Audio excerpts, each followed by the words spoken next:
देखो आज हम जीएसटी में पढ़ेंगे रजिस्ट्रेशन से रिलेटेड, ठीक है। इसमें क्या क्या बताया गया है। Introduction, person liable for registration under GST section 22 में बताया गया है कि जो पर्सन है वो लाइबल होंगे रजिस्ट्रेशन के लिए, जो पर्सन लाइबल नहीं होंगे सेक्शन 23 में बताया गया है। कंपलसरी रजिस्ट्रेशन के बारे में बताया गया है। प्रोसीजर फॉर रजिस्ट्रेशन, अमेंडमेंट्स किस प्रकार से होंगी, रजिस्ट्रेशन कैंसिल कैसे हो सकता है, revocation of cancellation of registration section 30 में बताया गया है। अब देखो सबसे पहले इसके अंदर इंट्रोडक्शन है।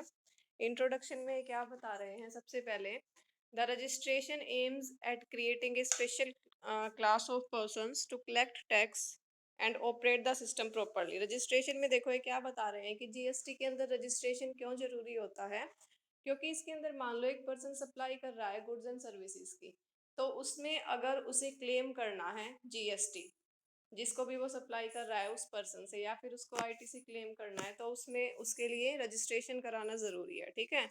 Under GST law all persons और एंटिटीज इन्वॉल्व इन बाइंग और सेलिंग गुड्स और प्रोवाइडिंग सर्विसेज और both are required to register for GST. इसके अंदर क्या होगा, सभी पर्सन्स चाहे वो बाय कर रहे हैं या फिर सेल कर रहे हैं गुड्स एंड सर्विसेज को, सभी के लिए जीएसटी में रजिस्ट्रेशन कराना जरूरी है।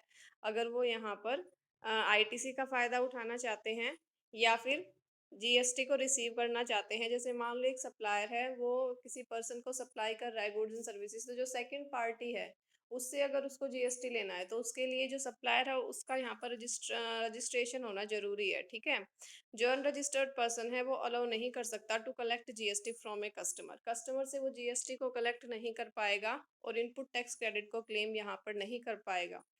Further registration under GST is mandatory once an entity crosses the minimum threshold turnover. Second इसमें क्या बता रहे हैं कि जब यहाँ पर जो थ्रेशोल्ड लिमिट है उसको क्रॉस कर लिया जाता है, तो उस केस में भी यहाँ पर जरूरी हो जाता है, मैंडेटरी हो जाता है रजिस्ट्रेशन कराना। हमने पहले वाले चैप्टर्स में डिस्कस किया था।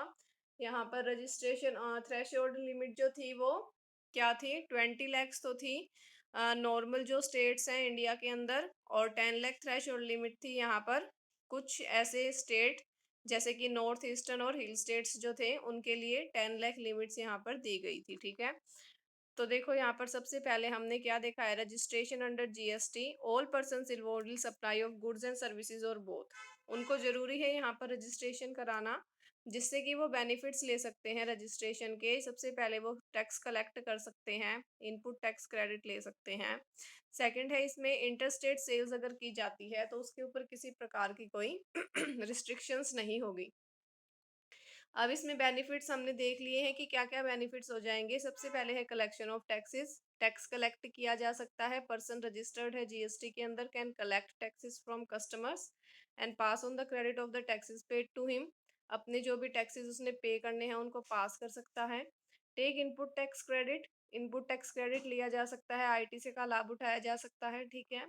No registration on interstate sales, अगर एक स्टेट से दूसरे स्टेट में सेल की जा रही है तो उसके लिए किसी प्रकार की कोई रिस्ट्रिक्शंस नहीं लगेंगी उसके ऊपर। फिर है persons liable for registration under GST section 22 में बताया गया है कौन कौन पर्सन लाइबल है यहाँ पर रजिस्ट्रेशन के लिए। According to section 22 following persons liable for registration under GST. तो जीएसटी में देखिए सबसे पहले नॉर्मल सप्लायर हो जाएगा। सेकंड यहाँ पर दिया गया है persons migrating from existing law. Third है यहाँ पर ट्रांसफेरी, किस केस में, in case of transfer of business. And fourth case है यहाँ पर transferee in case of amalgamation और डीमर्जर। फर्स्ट केस देखेंगे हम, नॉर्मल सप्लायर है, अगर वो स्पेसिफाइड लिमिट को यहाँ पर क्रॉस कर देता है तो उसका ज़रूरी हो जाएगा यहाँ पर रजिस्ट्रेशन कराना। सेकंड है persons migrating from existing law, एक पर्सन पहले यहाँ पर इनडायरेक्ट टैक्स के अंदर आता था, उसने माइग्रेट किया है एग्जिस्टिंग लॉ से। थर्ड हो जाएगा यहाँ पर ट्रांसफेरी, अगर बिजनेस का ट्रांसफर किया गया है तो। और फोर्थ केस हो जाएगा अमलगमेशन और डीमर्जर का। सबसे पहले है यहाँ पर नॉर्मल सप्लायर, तो उसकी थ्रेश होल्ड लिमिट देखिए यहाँ पर 20 लाख रुपीज है। A person making taxable supply in a general category states और यूनियन टेरिटरीज, जो जनरल कैटेगरी में आते हैं उनके अंदर हो जाएगा सेकंड है यहाँ पर 10 लाख रुपीस की थ्रेश और लिमिट दी गई है अगर एक पर्सन जो है वो टैक्सेबल सप्लाई करता है स्पेशल कैटेगरी स्टेट्स में। ठीक है, स्पेशल कैटेगरी स्टेट्स हमने डिस्कस किए थे, इस आर्टिकल में बताए गए हैं। ये आर्टिकल 279 ए के सब सेक्शन 4 पार्ट जी में इनको डिस्कस किया गया है। सबसे पहले है यहाँ पर threshold limit for general category states. Every supplier shall be liable to be registered under GST act. तो हर एक सप्लायर जो है वो लाइबल होगा रजिस्ट्रेशन कराने के लिए इसके अंदर, अगर उसकी थ्रेश और लिमिट जो है वो 20 लाख से ऊपर है, और वो अगर स्टेट और यूनियन जनरल जो कैटेगरी स्टेट्स और यूनियन टेरिटरी हैं उनमें अगर सप्लाई कर रहा है, then he makes a taxable supply of goods and services or both if his aggregate turnover in a financial year exists 20 lakh rupees. अगर फाइनेंशियल ईयर में उसकी जो थ्रेश और लिमिट है, टर्नओवर है, वो 20 लाख रुपीस से एक्सीड हो जाती है। सेकंड है यहाँ पर threshold limit for special category states. Special category states में देखो हम कौन कौन से स्टेट्स ले सकते हैं। करंटली यहाँ पर Assam, Nagaland, Jammu and Kashmir, Arunachal Pradesh, Manipur, Meghalaya, Mizoram, Uttarakhand, Tripura, Himachal Pradesh and Sikkim are considered special category states. ठीक है, इनको स्पेशल कैटेगरी स्टेट्स में यहाँ पर मेंशन किया गया है आर्टिकल 279 ए में, जिसके अंदर बताया गया है कि अगर एक पर्सन स्पेशल कैटेगरी स्टेट्स में सर्विसेज एंड गुड्स की सप्लाई करता है और अगर उसकी थ्रेशोल्ड लिमिट जो है, जो भी उसका एग्रीगेट टर्नओवर है, वो 10 लाख रुपीस से ऊपर हो जाता है, तो वहां पर लाइबल हो जाएगा वो पर्सन रजिस्ट्रेशन के लिए।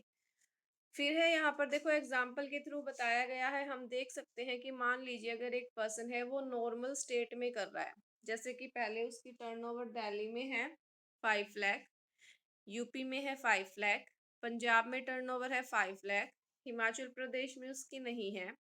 एग्रीगेट टर्नओवर हो गई यहाँ पर 15 लाख।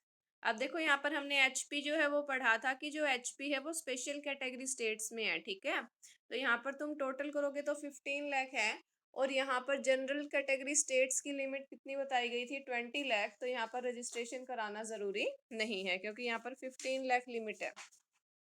सेकंड हो जाएगा, देखो हम सेकंड इसमें ले सकते हैं कि जैसे कि टर्नओवर दिल्ली में है 5 लाख, यूपी में भी है 5 लाख एंड पंजाब में भी टर्नओवर है 5 लाख। अब स्पेशल कैटेगरी स्टेट जो है हिमाचल प्रदेश, उसमें टर्नओवर है 5 लाख, तो यहाँ पर एग्रीगेट कितना हो गया, 20 लाख हो गया। तो यहाँ पर भी रजिस्ट्रेशन अब कराना जरूरी होगा। ठीक है, सभी में जरूरी हो जाएगा क्योंकि 20 लाख जो है यहाँ पर नॉर्मल लिमिट भी बताई गई थी। और अगर हम यहाँ पर देखें, अगर यहाँ पर जो लिमिट है वो 20 लाख से कम होती है, जैसे कि फोर्थ पार्ट में देखो यहाँ पर दिल्ली में अगर मान लो टर्नओवर है 5 लाख, यूपी में है 5 लाख, पंजाब में भी 5 लाख है, और जो स्पेशल कैटेगरी स्टेट है उसमें 2 लाख है, तो यहाँ पर जो थ्रेश और लिमिट बन रही है वो 17 लाख है। ठीक है, वैसे तो अगर हम नॉर्मल देखें तो 20 लाख या फिर उससे ऊपर होगी तभी यहाँ पर पर्सन लाइबल होता है, लेकिन क्योंकि यहाँ पर हम स्पेशल कैटेगरी स्टेट में को भी इंक्लूड कर रहे हैं तो 2 लाख उसके भी इंक्लूड है ना। तो यहाँ पर क्या हो जाएगा, जो रजिस्ट्रेशन रिक्वायर होगा वो अब कहाँ रिक्वायर होगा, जो यहाँ पर स्पेशल कैटेगरी स्टेट है सिर्फ वहां पर रजिस्ट्रेशन कराना यहाँ पर जरूरी हो जाएगा, पर्सन लाइबल होगा स्पेशल कैटेगरी स्टेट में रजिस्ट्रेशन कराने के लिए। अब देखिए यहाँ पर हमने एग्रीगेट टर्नओवर को कैलकुलेट करना है। एग्रीगेट टर्नओवर को किस प्रकार से कैलकुलेट करते हैं, इसमें वैल्यू लेते हैं ऑल टैक्सेबल सप्लाईज की, जिसमें से एक्सक्लूड की जाती है the value of invert supplies on which tax is payable by person on reverse charge basis. Reverse charge basis पे अगर यहाँ पर टैक्स पे किया गया है इनवर्ट सप्लाई में, उसके बाद हम ऐड कर देंगे वैल्यू उसमें एग्जम्प्ट सप्लाईज की। सेकंड उसमें ऐड की जाएगी value of export of goods और सर्विसेज और बोथ, या तो गुड्स में किया गया है या सर्विसेज में या फिर दोनों में। उसके बाद हम यहाँ पर ऐड कर देंगे value of interstate supply of persons having the same permanent account number. ठीक है, इंटरस्टेट सप्लाई की गई है पर्सन्स के द्वारा जिनका सेम पैन है। फिर है यहाँ पर लेस कर देंगे हम सेंट्रल टैक्स, स्टेट टैक्स, अगर इन ऊपर हमने जो भी कैलकुलेशंस की हैं उनमें अगर ये एडेड हैं तो हम लेस कर देंगे central tax, state tax, union territory tax, integrated tax and cess. तो ये सारे कैलकुलेशन करने के बाद यहाँ पर एग्रीगेटेड टर्नओवर आ जाएगी। अब देखिए persons migrating from existing tax laws. एक पर्सन जो है उसने माइग्रेट किया है एग्जिस्टिंग टैक्स लॉ से, सेक्शन 22 के सब सेक्शन 2 में इसको डिस्कस किया गया है। Every person who on the day immediately preceding the appointed day is registered or hold a license under an existing law. ठीक है, अगर उसके पास existing law का license है, shall be liable to be registered under this act with effect from the appointed day. appointed day से क्या हो जाएगा, वो person यहाँ पर liable हो जाएगा अपने आप को registered करने में इस एक्ट के अंदर। तो देखिए यहाँ पर पर्सन्स माइग्रेट कर रहा है, migrating from existing indirect tax law से। पहले वो इनडायरेक्ट टैक्स के अकॉर्डिंग टैक्स पे कर रहा था, अब वो वहां से अपने आप को माइग्रेट कर रहा है। एवरी पर्सन, हर एक पर्सन जो है, is registered under an existing law, जो पहले एग्जिस्टिंग लॉ के अंदर रजिस्टर्ड थे, जिसके अंदर वो central excise, state service tax, CST act, VAT ये सब दे रहे थे। Shall be liable to be registered, अब वो अपने आप को रजिस्टर्ड करा सकते हैं GST में with effect from the appointed day. Appointed day से वो अपने आप को यहाँ पर रजिस्टर करा सकते हैं।